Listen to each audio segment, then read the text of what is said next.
We continue today in our study of the book of Daniel in chapter 7. And if you know anything about Daniel, you know that this is a big chapter with some weird stuff in it. And don't you worry, I'm not going to spend the whole sermon on like 4 verses. We're going to get through the whole thing, okay? Even though there's a business meeting, we're going to do it. But I do want to preface with something fairly important. You see, when I preached last time on the sermon of the statue with Nebuchadnezzar, I had someone in all love tell me I cheated. Yeah, I cheated because I didn't deal directly with what the prophecy was dealing with historically. I accepted their criticism, and in honor of them today, I'm going to cheat again. And it's not because the history isn't very important. In fact, it is incredibly important. As in the first sermon on this series we did, right? Critics come at Daniel from all sorts of different directions, often on the basis of the history. And yet, if you start to dig into it even a little bit, it is incredible how accurate the prophecies are historically. But we often get caught up in looking at passages like this, just trying to figure out all the little details. And in particular, this chapter transitions from the history and time, in a particular history and time, towards the end times, right? Towards eschatology. It hints at images of Revelation that we see later in the Bible. And we get all caught up in that, and that's the only way we want to look at it. But I believe there's more we can get, more we can receive from this prophecy than just trying to figure things out. As I was studying, I couldn't get out of my mind what the disciples said at the ascension. Lord, when are you establishing the kingdom for Israel? Guys, I just rose from the dead. I've told you this kingdom is a spiritual kingdom that will last forever. I'm not establishing. That's what I would have said. That's not what Jesus said, right? Jesus basically told his disciples, look, there are things you are never going to know. Stop looking for them. Wait upon the Father. Live in the mystery. And I think a desire to know what will happen has often prevented us from reading passages like this in a way that directly affects our understanding of our world right now. This passage in Daniel stretches back into Eden and looks forward to the second coming of Christ. And in trying to figure out all the details, we miss the story. And so today, we're going to focus on the story. So join me in Daniel chapter 7. In the first year of King Belshazzar of Babylon, Daniel had a dream with visions in his mind as he was lying in his bed. He wrote down the dream, and here is the summary of his account. Daniel said, "In my vision at night I was watching, and suddenly the 4 winds of heaven stirred up the great sea. 4 huge beasts came up from the sea, each different from the other. The first was like a lion, but had eagle's wings. I continued watching until its wings were torn off. It was lifted up from the ground, set on its feet like a man, and given a human mind. Suddenly, another beast appeared, a second one that looked like a bear. It was raised up on one side with 3 ribs in its mouth between its teeth. It was told, 'Get up, gorge yourself on flesh.' After this, while I was watching, suddenly another beast appeared. It was like a leopard with 4 wings of a bird on its back. It had 4 heads, and it was given dominion. After this, while I was watching in the night vision, suddenly a 4th beast appeared, frightening and dreadful and incredibly strong with large iron teeth. It devoured and crushed, and it trampled with its feet whatever was left. It was different from all the beasts before it, and it had 10 horns. While he was considering the horns, suddenly another horn, a little one, came up among them, and 3 of the first horns were uprooted before it. And suddenly in this horn there were eyes, like the eyes of a human, and a mouth that was speaking arrogantly. As I kept watching, thrones were set in place, and the Ancient of Days took his seat. His clothing was white like snow, the hair of his head like whitest wool. His throne was flaming fire. Its wheels were blazing fire. A river of fire was flowing, coming out from his presence. Thousands upon thousands served him. 10,000 times 10,000 stood before him. The court was convened, and the books were opened. I watched then because of the sound of the arrogant words the horn was speaking. As I continued watching, the beast was killed and its body destroyed and given over to the burning fire. As for the rest of the beasts, their dominion was removed, but an extension of life was granted to them for a certain period of time. I continued watching in the night visions, and suddenly one like a son of man was coming with the clouds of heaven. He approached the Ancient of Days and was escorted before him. He was given dominion and glory and a kingdom, so that those of every people, nation, and language should serve him. His dominion, an everlasting dominion that will not pass away, and his kingdom is one that will not be destroyed. The vision goes on to get interpreted, right? It's very clear that this vision is about kingdoms. It's about the future. It's about the history of the world. And if you want to go find out what he's talking about, please do. It's a wonderful pursuit. But today, I want to focus on the story of this prophecy, the images that Daniel uses, because this is the inspired word of God and none of them are coincidental. And when Daniel begins to talk about nations, we have to remember that he's just talking about people. Nations are just more people together, right? When we consider the nature of a nation, the story of a nation, the trajectory of a nation, that's just the macro of what we can also consider in micro, right? Of the individual, the trajectory, history, and movement of the human heart. You see, when Plato wanted to determine what does a just life look like, what did he do? He said, well, let's not consider just one person. What would a just city look like? And you see, to him, that was the same thing as saying, what would a just nation look like? And some of that logic begins to apply here. As we consider the trajectory of these nations and what it means and what their symbolism means, we can begin to see how this large, bigger than life image can actually reflect back into our hearts. So, let's consider the setting. In my vision at night, this is verse 2. Daniel said, in my vision at night, I was watching, and suddenly the four winds of heaven stirred up the great sea. Well, the wind often represents the presence of the Spirit. We know it does in the New Testament. And if you consider the hovering of the Spirit over a great sea, your mind should begin to conjure up a very particular image. Genesis 1. The Spirit of God hovered over the face of the waters. Before anything else was formed, the great sea remained, except in Genesis. When the Spirit hovered over the waters, it represented authority, but also intimacy. Right? God had come close, except there's something different going on here, right? The contrast is powerful. This sea is being stirred up.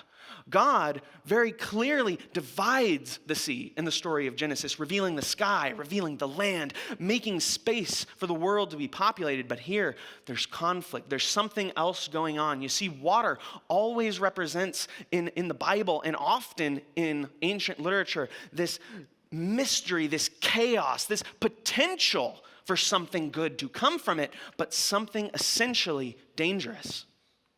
And then up from out of the sea come these four huge beasts. Now, God set up the world in a very particular order. He set up authority in a very particular order.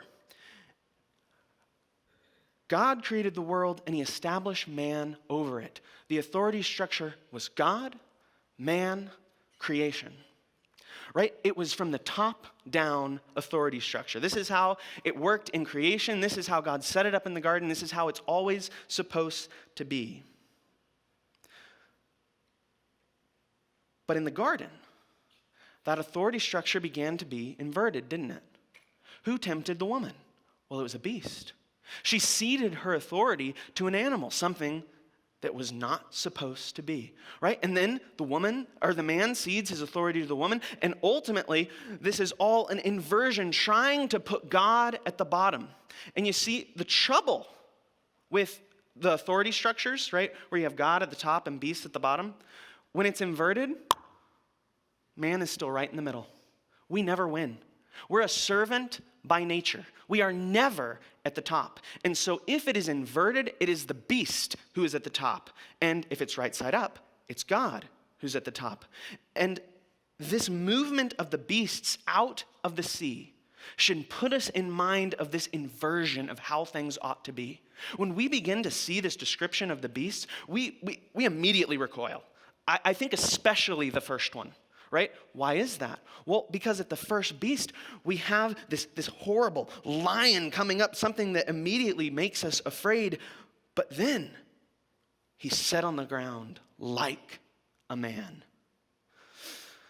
It's a perversion, right? It's wrong. This is not the way things were supposed to be. This is not how God established it in Eden. These beasts are like men, but they're not men in reality.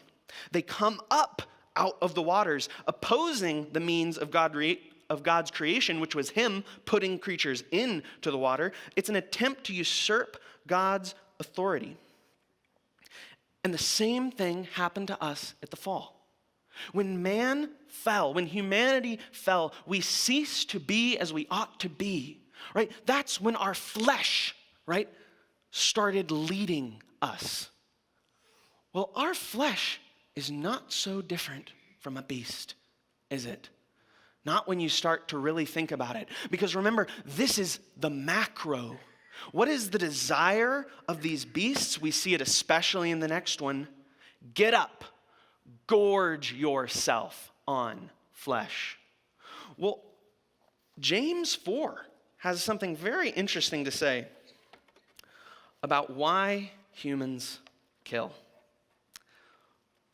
What is the source of wars and fights among you?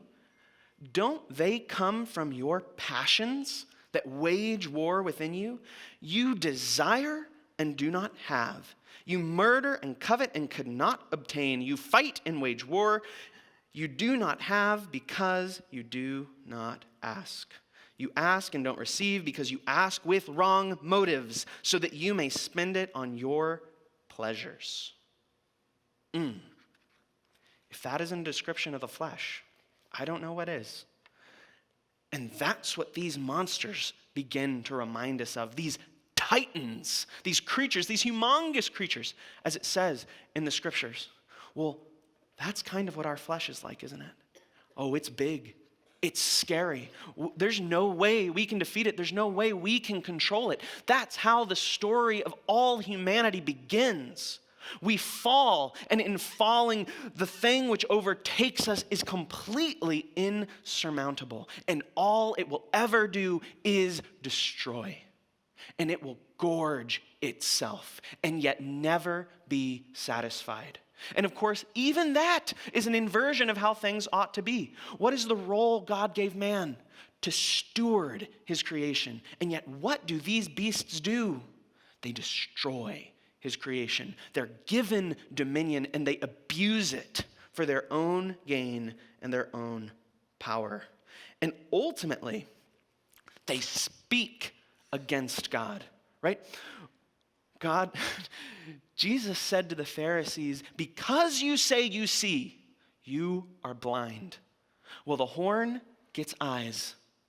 And now it thinks it sees. And then it begins to speak against the very God who allowed it dominion in the first place. Right? In the same book, James, that we just referenced, it is the tongue that is like a rudder on the ship. It is no coincidence that this horn has eyes and a mouth, because that is what can destroy you. It's what destroys nations, and it's what destroys our hearts if we allow it to rule us. But the beasts don't stay on the scene for very long, because just like the fall, there's no getting away with any of this. God arrives. The Ancient of Days took his seat. And when you think about that title, Ancient of Days, it might put you into another story. In the beginning, God created the heavens and the earth. The Ancient of Days stands above these beasts, stands above the world, beyond the capacity of the world to understand or comprehend. Well, so too in the beginning does God. He is the one who stands out of the time. He is the one who creates and who is at the top, no matter how we try to invert the pyramid. And he proves it. With his authority and his power, he will pass judgment. When Adam and Eve sinned, they died. So do these beasts. Though their lives were given an extension for a certain period of time. Isn't that interesting? Did Adam and Eve die a physical death? No, not yet. Not immediately. Later. Got to live for a certain period of time, though judgment had already been passed.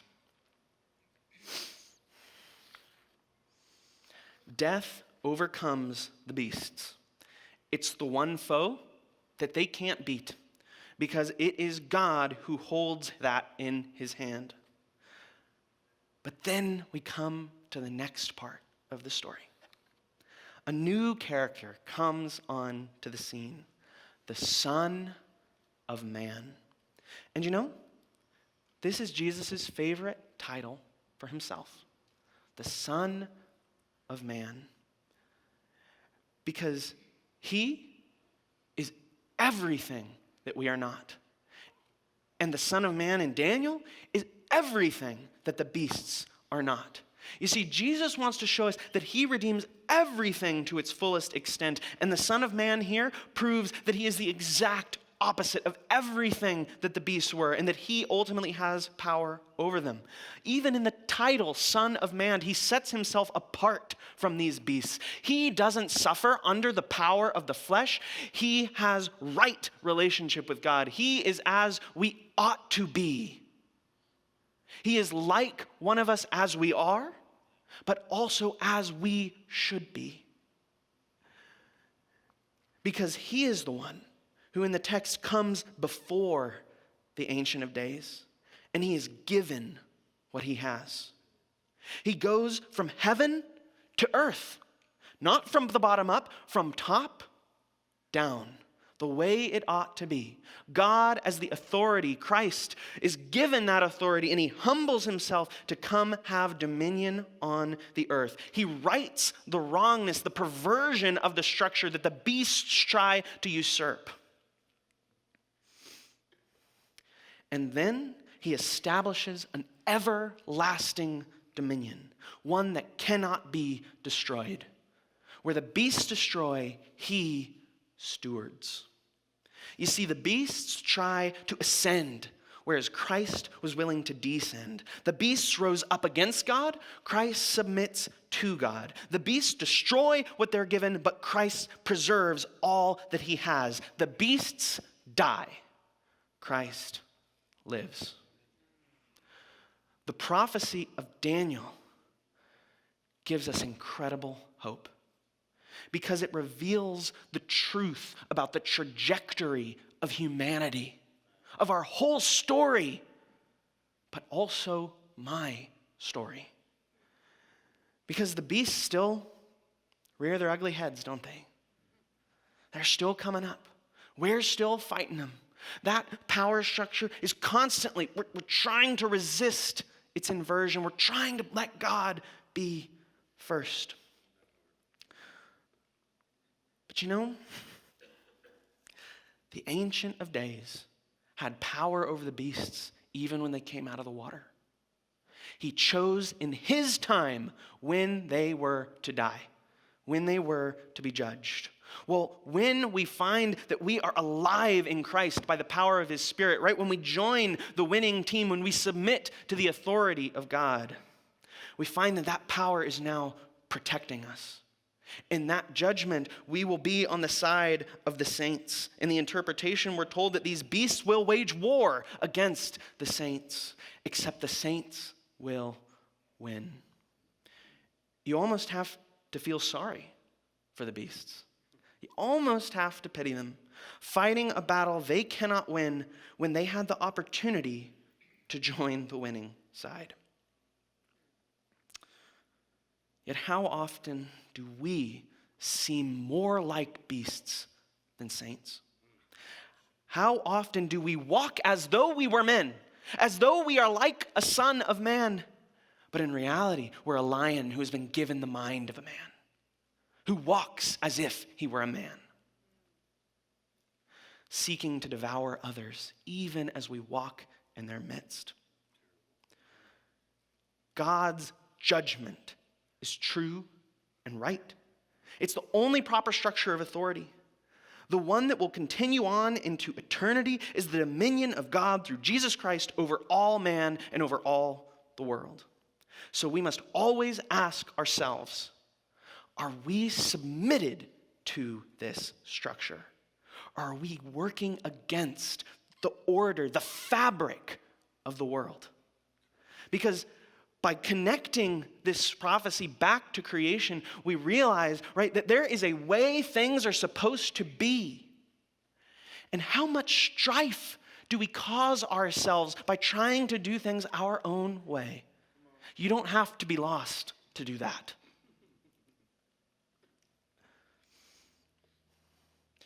Are we trying to rewrite a narrative which has been in place since before the foundations of the earth? Are we trying in our own power to rework the grain of the whole universe when we could just go with it?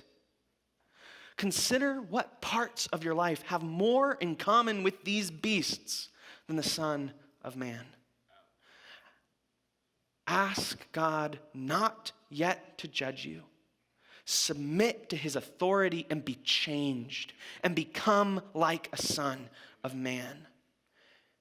And do it before the thrones are established and the book is opened, because then it will be too late.